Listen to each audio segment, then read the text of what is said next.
There's so many versions of that improv that you did that I would just love to see. Like you riff in so many different scenes. Emma would do a thing where she'd allow you run into it, and then she'd keep it rolling for a while. And I always cry laughing at the beginning of that breakfast scene. It's such a small thing you can barely hear. You really want to listen, but you're talking about some juice cleanse you've just been. You're like, they give you some awful shake, and you shake it up and drink it for 2 weeks. and there were so many versions of that you could make a whole film with just all of those improvs.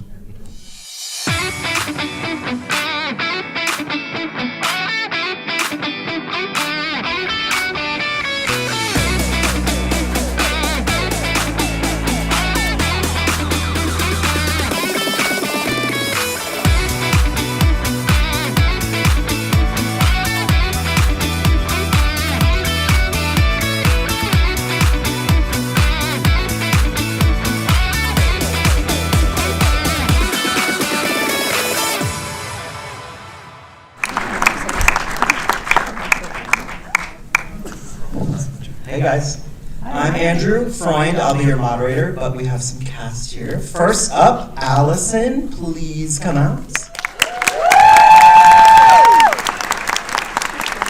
Next up, we have Archie, Madekwe. And of course, the lovely Rosamund, Pike.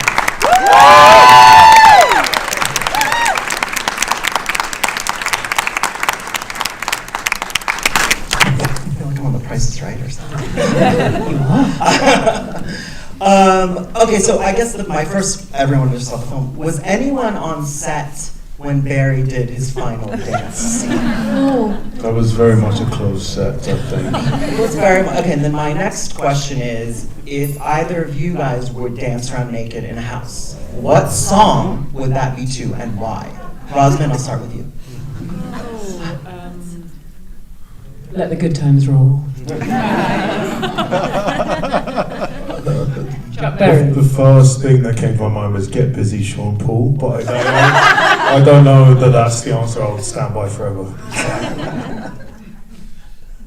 Hit me, baby, one more time.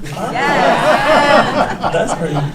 Okay, so Question. I like to mix it up. I guess, Rosamund, I'll start with you. Is what is your take on Oliver's obsession with Felix? Why do you think he's so obsessed with him?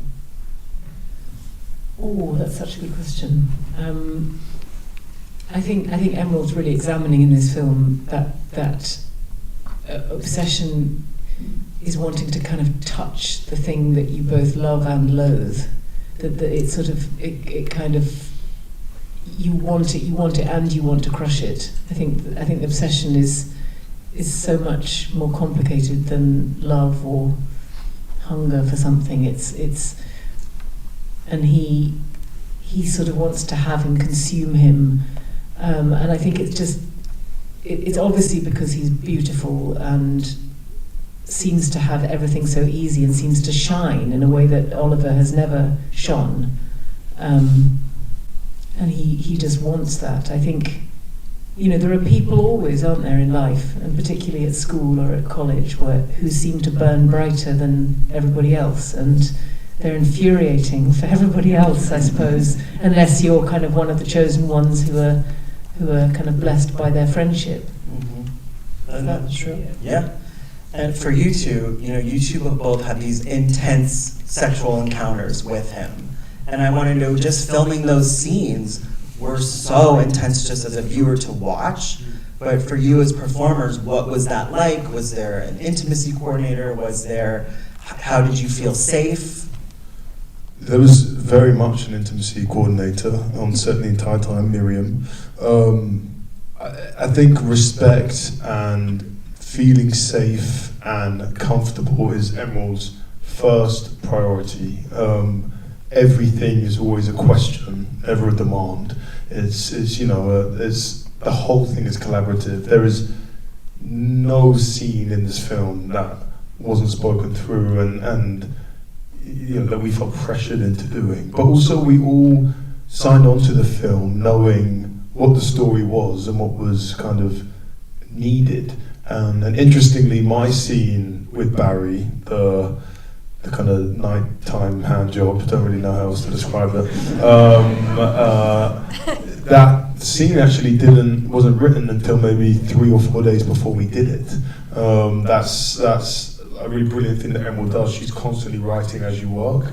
She's like watching the dynamic between the actors, and she's constantly bringing new things to the table. And she texts me saying, "I'm going to send you a scene. Don't freak out. Come and find me. Let's talk." and I read it, and I was like, 100%. That's definitely where it needs to go. Like it was building and building, and we felt it, and the power dynamic called for it. And so, you know, me and Barry were just so up for it, and we all felt so comfortable with each other that, you know, it was part of the job. It was fun. And Alison, for you, obviously that was. Also, what was the fake blood? What was that made out of?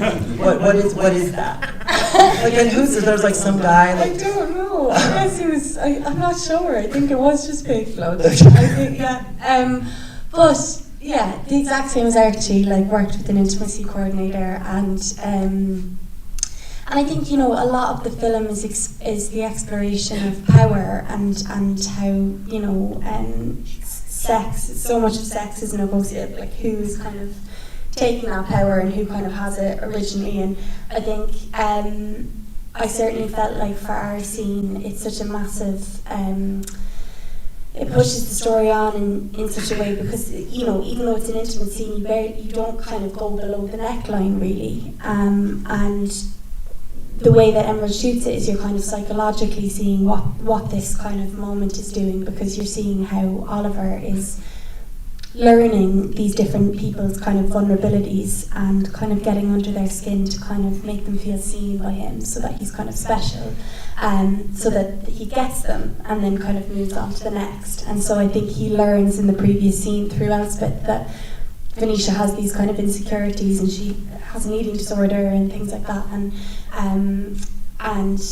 through that knowledge finds a way of kind of getting her. Like, I think for her that moment is a revelation. I don't think anyone's ever told her to eat before or you know, spoken to her in that way, and so we're seeing actually how fragile these people are as well. And so, like, similar to Archie, that scene made total sense to me, and felt very kind of safe and looked after. And also I think when you shoot those things as well, I don't know about you, but it's really funny. Like, everyone's just kind of laughing because it's all very strange and funny. So, yeah. What? Oh, damn, Diana. That's it. All right, let's talk about Elspeth, because she hates beards, she hates ugly people. How delicious was that character? I mean, when you were reading it, you're like, beards, ugly people, like, and she just says whatever the fuck she's thinking at the time, whether it's good or bad. But as a performer, how delicious was that character for you? It was really fun. It was fun because she's unfiltered, and you know, and even when we were improvising stuff, I just had to think what was the sort of most extreme version of whatever I was thinking. You know, if it was a story, how could I insert myself right into the centre of it and make it about me? And you know, her self-centeredness knows no bounds, really. So yeah, Archie was just reminding me earlier of some of the improvs that I had completely forgotten. That kind of what were some of the improvs that you had completely forgotten? Do you want me to say that one? Yeah, you can say that afterwards, but yeah. But it was, yes, I mean, it's a strategy as well. It's not just, the peculiar thing about English people is that you can silence people with small talk. You know, you can smother anything uncomfortable by dominating it with chit-chat. You know, so for instance, when she comes and pontificates about herself and her days in the centre of the Britpop scene, there was no way she was at the centre of the Britpop scene. You know, it's because she wants to avoid the risk of the conversation going anywhere difficult, that she doesn't want to talk about the dismissal of Farley. So there's a kind of, Emerald's really examining this particular kind of English suppression of anything uncomfortable through sort of mindless and sort of easy chit-chat that just carries on a certain level, and you know, must never be boring or earnest or serious in any way. You pulled it off. And from all of you, I guess just talk to me about filming. How much of that was on location? How much of that was on a set? Where was it? Like, if you could give us also like the party scene at the end.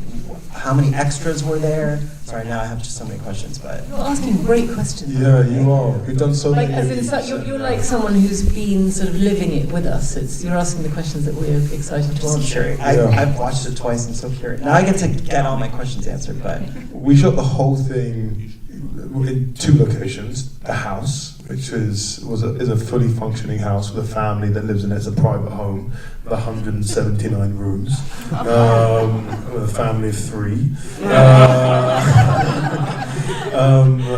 who were very lovely.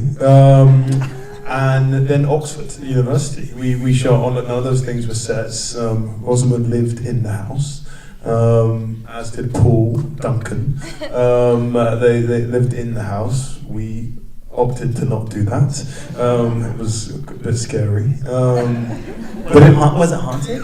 Yes. Well, our hotel was haunted. Yeah, that's not here nor there.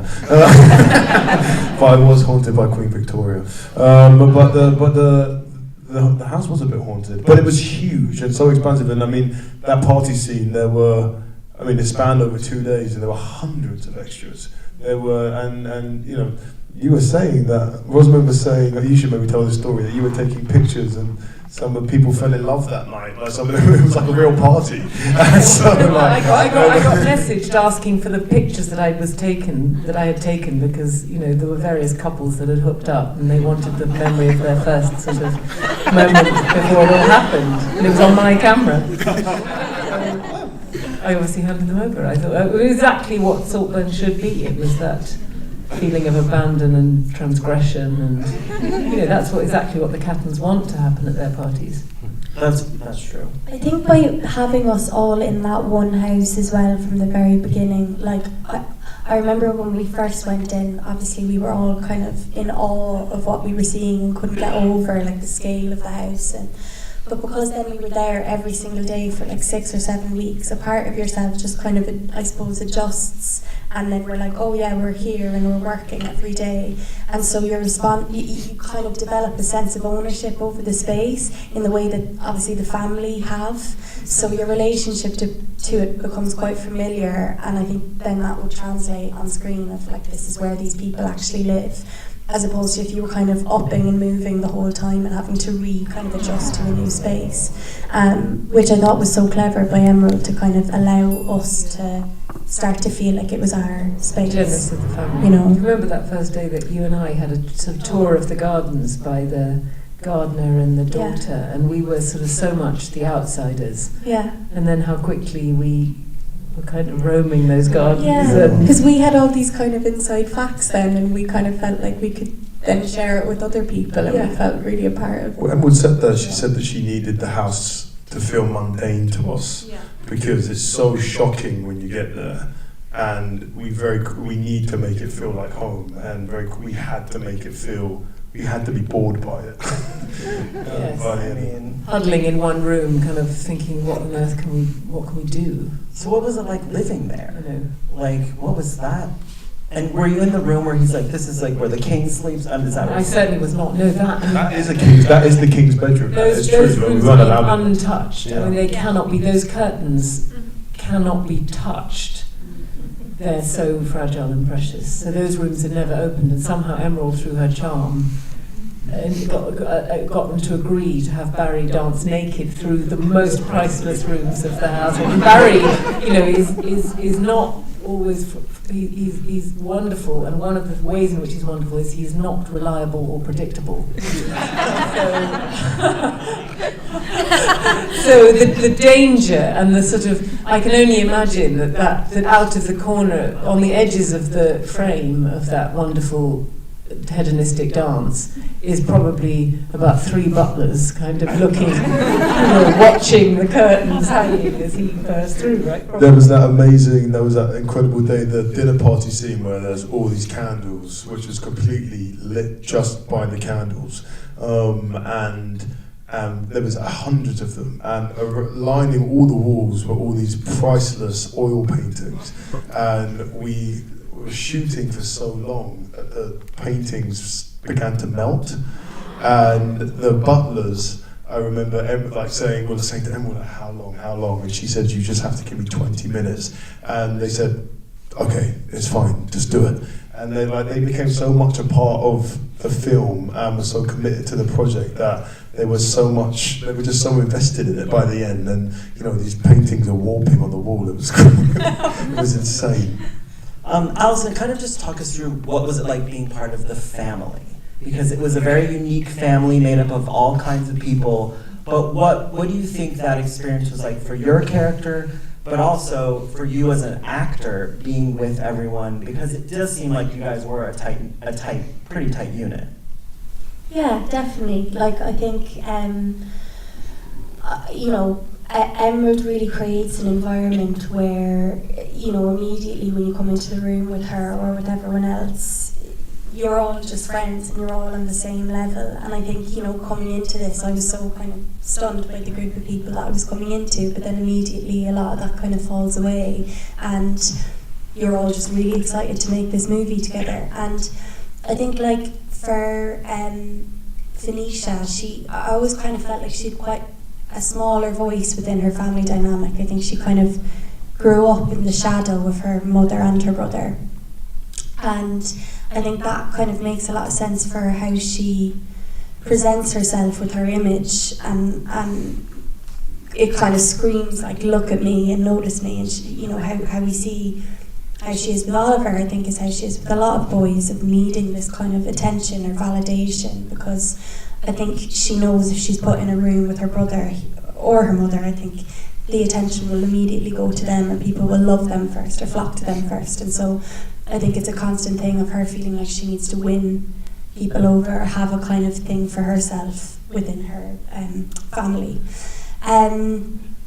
But yeah, I feel like we were such a family for the whole film. Like, none of us really left.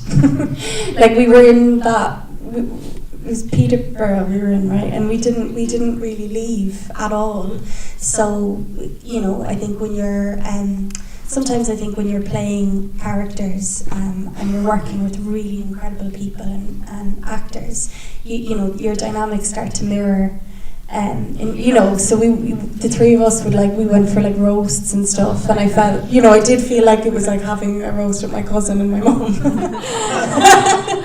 And stuff, so, it was really, it was one of those things where we did just feel really, really close, and yeah, it was so special. It was it was a very, very close-knit cast, probably, yeah, it was very, very special dynamic.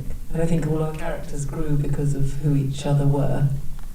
I don't think any character was built in isolation. I think it was very much, the response and the living of it that made the whole thing happen in the moment.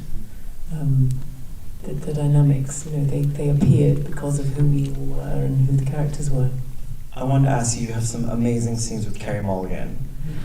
What was it like batting with her? Because she's obviously an incredible actress. Everyone on the stage is an incredible actor.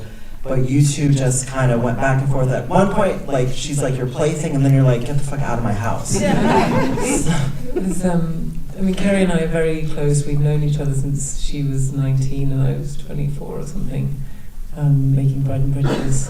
And then we did an education together, which in some ways my character in an education was like a kind of younger version of Elspeth in a way, in some ways. And Emerald just allowed us to sort of riff. She just said, I just think this scene should begin, Oliver's got to walk in to just hearing himself talked about. And then she kind of handed over to Carey and I to just have that conversation. Why would you that amazing scene, there's like all from them, it's just completely improvised. So there was no written dialogue for that? No, not for that, but then, some bits obviously worked and some things didn't work, and, we sort of, it's fun to riff on the kind of completely, naive privilege of the upper class sort of say, well, why would you be poor if you were selling drugs? I thought drugs were expensive. You just, anything, the most dark things just work for those two. And then, then Carey started saying, about drunk babies, babyish voice, and it was just, I now want to see I now imagine in my head, because of course you find that you fill a script with all the kind of imagining. So I imagined Elspeth saying, I've got to go to Moscow because poor Pamela has got involved with this awful Russian. She's invited. I've got to go over and rescue her. Was she dead? No, before. Oh, before that, before Saltburn too. From the malignantly ugly Russian. Yeah. You just dream of. There's so many versions of that improv that you did that I would just love to see. Like in so many different scenes, Emma would do a thing where she'd allow you run into it, and then she'd keep it rolling for a while. And I always cry laughing at the beginning of that breakfast scene. It's such a small thing you can barely hear. You really want to listen, but you're talking about some juice cleanse you've just been. You're like, they give you some awful shake, and you shake it up and drink it for 2 weeks. and there were so many versions of that you could make a whole film with just all of those improvs. And I want to ask your character is kind of like an outsider looking in, and kind of tell me how you dove into that.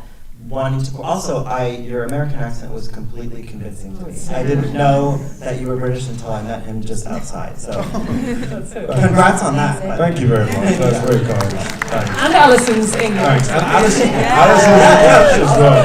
When we did the table read, I hadn't said hi to Alison yet, and then I heard, and we just did it, and she was just speaking in her English accent. I remember thinking, God, I thought she was Irish. I guess she just did a really good Irish accent, and then. I think I thought the same about you. I was like, oh, he's from the States. And then, How did I? What was the question? Sorry. Your character is like kind of an outsider looking in, and how did you kind of tackle that? He's not an outsider. Well, it's a bit of both, because he is and he isn't. He's not an outsider because he is a part of the family and he has come from wealth, but he quickly lost it, and he didn't come from and grow up in this very specific British aristocracy. He grew up on, we imagine, the Upper East Side. His mum was probably a model and is still partying now, but I think I imagine him being the kind of person whose parent was their friend and not really a parent. And I remember going to those people's houses and thinking, God, I'd love to have a relationship like that with my parent, but I think it's actually quite lonely because there's no one that really cares about you. Like at dinner, your mum's actually getting ready to go out, and so there's this double thing where when he comes over to this family, I think there is genuine love and affection and care. Despite all of his him being over being the jester and having to constantly put on a good face because he's so scared of being sent back to America and back to this kind of loveless life. There is also genuine affection for the people that took him in, and that's a really difficult feeling because